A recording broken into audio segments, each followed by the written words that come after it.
Hello, beautiful people! Harvesting isn't exactly the most exciting skill to train. Running around in circles all day might make you feel insane. But that's what friends are for. Just hop in a Discord voice chat, laugh and talk it up while you zoom around and pick your plants. And then following this guide, in no time at all you'll see that you've leveled up all the way to 250. Alright, enough of the small talk, it's time to start the show. This guide is going to cover what you need and where to go. So go get something to drink, find yourself a snack, sit back and relax, we've got a lot to unpack. Before we get into the harvesting routes, we need to make sure that we are buffed and stuffed. Nothing too in-depth, just a quick overview of the skill and experience boosts. That's right, just the tips. One of the most important tips that I can give you is to make sure that you're packing the biggest, best tool that you can. And of course, for harvesting, our tool of choice is going to be the sickle. So make sure that you're always using the highest tier and then gear score sickle that you can, because that's what we do. Just skeleton twirl over to the trade post and treat yourself to an upgrade. If you're interested in numbers and such, here are some important things that you might want to know about levels and tools, but we don't math around here, so let's go ahead and move right on. Now you can trust me when I say that sickle size doesn't matter. But perks do. If you can snag a sickle with horticulture discipline, you'll thank yourself later. This perk is going to give you more experience when harvesting based on the gear score of your sickle. While we're on the topic of perks, you can also find a bag with the Weaver's Burden perk or Extra Pockets perk. These are going to allow you to hold more items, and that means longer harvesting trips. Another thing that you might consider doing is respeccing into Intelligence. At 25 intelligence, you'll get a 10% harvesting speed increase. At 100, you get plus 50 encumbrance. At 150, you get a 10% weight reduction for items that you harvest. And at 200, you're going to get another harvesting speed boost to make it 20% total. That was a mouthful. Speaking of speed, if you want to be a real speed demon while harvesting, you can get the Decidedly Dexterous buff from music. This is going to give you a 75% gathering speed boost for up to 90 minutes depending on the performance. Oh, and having a mount is honestly just one of the best things for gathering skills, so if you don't have the DLC yet, here's another reason why it's worth it. Okay, that's enough of that. There are other things related to harvesting that increase luck and yield, like trophies and outfits and fun stuff like that, but we're not going to talk about them because we're focusing just on getting to 250 as fast as possible, and they're not going to increase your experience gained. All of that other stuff is fun and nice and it's cool to experiment, but for the purpose of this video, we just want to finish. So first, in the spirit of just finishing, let's talk about big booty gains with very little effort. If you go to your faction representative at the bottom of each faction rank store stock, that's a tongue twister, you'll see some boxes. This is literally buyable skilling experience. They're called mastery caches and you can buy them once a day. Open this bad boy up and see what's inside. Spoiler alert, it's pollen. Just what everyone wanted for Christmas. There are 4 types of pollen: strange, abnormal, unusual, and bizarre, which, unrelated, are the exact words I'd use to describe myself. Strange is going to give you the least amount of experience, and bizarre is going to give you the most. It is worth noting that you can also find pollen while skilling if you have a decent amount of luck active, but it's super rare. What you're gonna do is take these bad boys over to a loom and show them a good time. And by that I mean scroll down until you see research and do that. Research them. You're going to get a big booty experience drop, and then you can do it again the next day, and the next day, and the day after that, until you have no more experience left to get. So yeah, that's an option for people who don't want to actually harvest. I mean, honestly, I don't blame you. It's also just a nice boost for people who are harvesting to take the edge off of the crazy feeling you get running around in circles for hours picking the devil's lettuce. Now let's get to the harvesting routes. Like most gathering skills, harvesting is a little boring in the sense that you'll mostly be picking hemp for what seems like an eternity, and it kind of is. Hemp is delicious experience, and if you see it, you should grab it. What you do with it next is none of my business. When you're running around questing, trying to level up your brand new shiny character, I highly recommend stopping and smelling the hemp wherever you see it. then harvest it. These little detours are going to add up over time, and without even actively training, you'll see that you're going to be 100 in no time. If you'd like to just focus on harvesting at a low level, you can start out in Everfall. Go to the settlement and head out through the south gate. To the right and left of the gate, you're going to find a decent amount of hemp, and then if you cross the road, you're going to find even more in the fields directly south of the settlement. This is a great spot to train if you're what I like to call a baby legend, because there's a good amount of hemp around here and just a few low-level wolves to worry about, so it's kind of safe. And on top of that, there's a lot of herbs in the area that you can grab for more experience while you're waiting for the hemp to respawn. If you're a little more adventurous, there's an amazing spot in Restless Shore, and you won't run into any monsters either, unless you aggro them, but I know you can be very sneaky. Scoot your booty on over to the Sisyphos fast travel and just literally run around. Up and down the road, there's gonna be hemp everywhere. Now, I will say this is a very popular area, and sometimes you're going to find yourself fighting for resources or waiting for them to respawn, but don't worry, it doesn't take that long for the plants to grow back. As we all know, the Angry Earth are expert growers. After all the hemp on the road is gone, you can go up the hill and down into a field that has even more hemp, as well as herbs and some other goodies that you can snatch up while you're waiting for hemp to pop up again. Once you hit level 100, you're going to be able to harvest the blue plants. They're called Silkweed. We're going to head over to the Pennine fast travel in Brightwood and continue our journey here. Right next to the fast travel, there's some plants that we're going to start picking, and then we're going to follow the road. Pick everything that's blue, and trust me, you can't miss it because they stick out like a sore thumb over here. Again, this is a very popular route, so don't be surprised if you go there and don't see any silkweed. If the area is too busy, you can always go back and pick hemp while you wait for your time to slide in there and pick the blue stuff. After we pick the weeds by the road, we're going to go up the hill by the influence tower and you'll find some more there, then continue to follow the road to find, you guessed it, even more. When we get to the end, we're going to loop around back to the fast travel and the silkweed will respawn faster than you can say the ABCs backwards 3 times. Unless you're some kind of wizard and can do that way too fast. Silkweed, unlike hemp, is not all over the place, it's in very specific places. So I'm going to leave in the entire route, sped up of course, so that you can see everything. I also added in some points on the map, so that way you know exactly where you're going. Time is experience, so we can't be running around lost. So yeah, enjoy the music and watch the route, or move to the next section for Wirefiber.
Well, well, well, long time no see. At level 150, you unlock the ability to harvest Wirefiber. So if you got the level and you want to move on to bigger and better things, teleport to the Lakeshore fast travel. And again, I'm going to let the whole route play out because Wirefiber is super spread out in specific locations and you're going to want to know exactly where to go. No experience waste, my grinders. Speaking of grinding, you can maximize experience by mining the star metal and orichalcum rocks you see on the way, and you can gather other things like hemp and the other plants that you see. And I do honestly recommend doing that because the respawn timer on Wirefiber is kinda long, so you got a little time to do other things if you wanna wait. And if you don't want to do all that, you can always go pick some hemp in an area where there's a lot while you wait for it to respawn, because trust me, you're gonna have some time.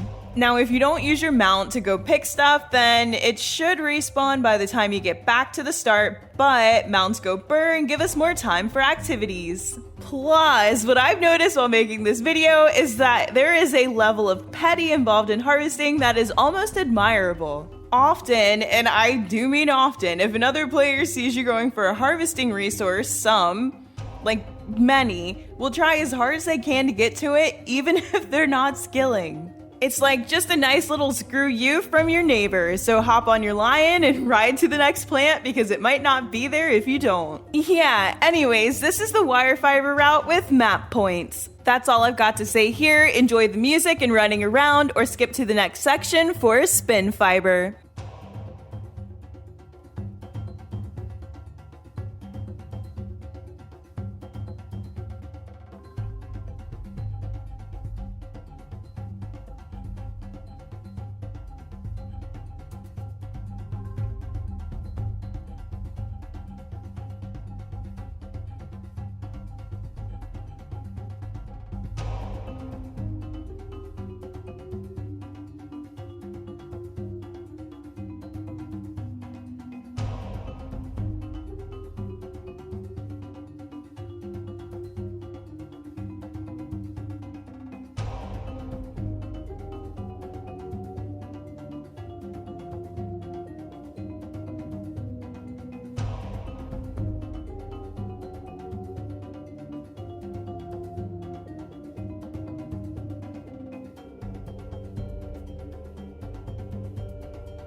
Well, hello again. At 205 harvesting, you can start to nab the purple stuff. It's called Spinfiber, and it is honestly so pretty.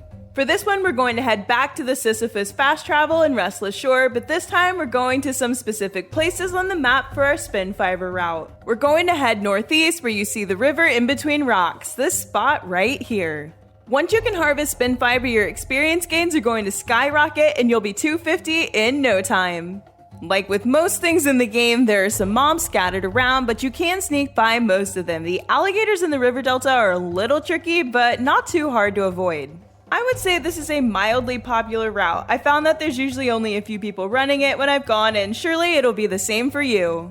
And yes, again, I'm leaving the entire Spinfiber route in the guide sped up with map points so you know exactly where to go.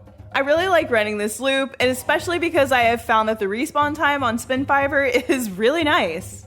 By the time I get back to the start of the loop, I notice that the plants already respawned or they're really close to respawning. That means you can run around and power this skill out. You will have to kill a few NPCs to get to some of the plants, but don't worry, you'll be able to take them out with no problem and sneak by all the rest. While we're on the topic of power leveling, while you're training harvesting, make sure to head over to a loom at some point and get your weaving up with all of this fiber that you're going to have. And if you don't have enough wire weave, just hoard the fiber until you do, then watch your experience go crazy. And yeah, you're going to need a heck of a lot of wire weave because we are picking a heck of a lot of plants. You can buy it from the trade post, but if you're a poor like me, you probably don't want to do that. My suggestion is to grab all the supply caches you see when you're just playing the game, running around, doing quests, elite chest runs. It's going to add up over time. And that's it. Keep watching for the rest of the Spinfiber route if you want to. Now that you're a harvesting expert, go out there and pick those plants. They won't see it coming because they're plants. I really hope you enjoyed the video. Like, subscribe, share, and most importantly, be kind to one another. See you next time, friends.